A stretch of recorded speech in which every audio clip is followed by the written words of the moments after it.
Trade-based money laundering, or TBML, is a sophisticated method used by criminals to disguise the proceeds of illegal activities through trade transactions.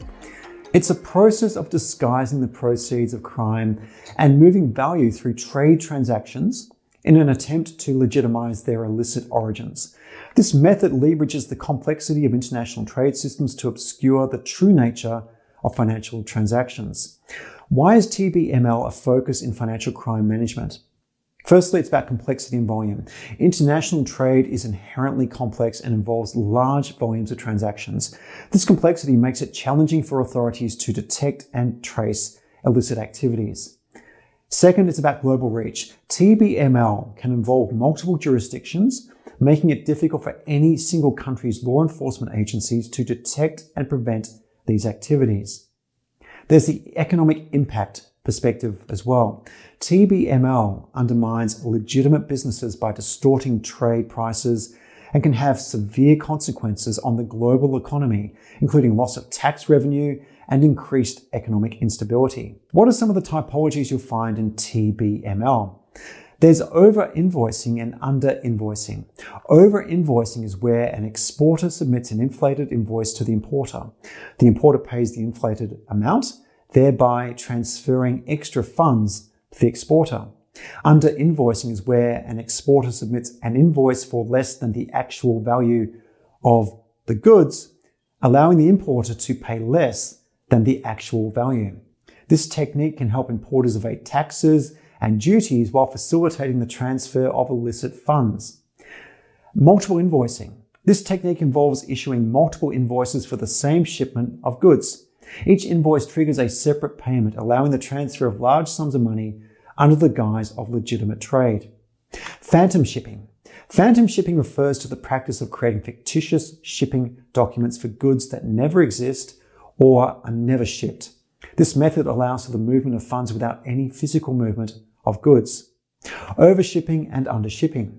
Overshipping is where an exporter ships more goods than what is documented in the invoice, allowing the importer to receive more goods than what was paid for.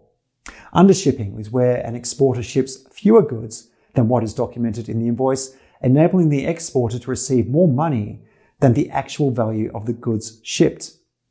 False descriptions. Misrepresenting the quality, quantity, or type of goods being traded. This technique can involve declaring high-value goods as low-value goods, or vice versa, to manipulate the value of transactions. What are some of the key indicators of trade-based money laundering? Unusual shipping routes. Goods being shipped through countries that are not directly involved in the trade or taking excessively convoluted routes. Inconsistent pricing. Pricing that is significantly higher or lower than market value would suggest over-invoicing or under-invoicing. Frequent changes in orders. Multiple changes to orders or invoices, particularly those that are after the value of the shipment. Discrepancies in shipping documentation. Inconsistencies between shipping documents, invoices, and actual goods shipped, indicating possible phantom shipping or misrepresentation. So to wrap this up, trade-based money laundering is a sophisticated and challenging aspect of financial crime.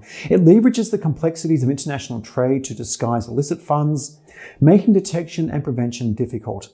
By understanding the techniques and indicators of TBML, authorities and businesses can better protect themselves and the global economy from this pervasive threat. Awareness and vigilance are key in combating TBML. Stay informed, stay alert, and play your part in safeguarding the integrity of international trade. Don't forget to like, subscribe, and hit the notification bell so you never miss an update. And don't forget to check out the range of courses I offer that are trusted by organizations around the world, including the US government, EY, Cognizant, Accenture, Tata, and many more. You'll find all the details in the description below. Plus, you can connect with me on LinkedIn, where I share plenty of valuable content. Make sure to check out my video on financial crime, including transaction monitoring and financial crime, and what is KYC.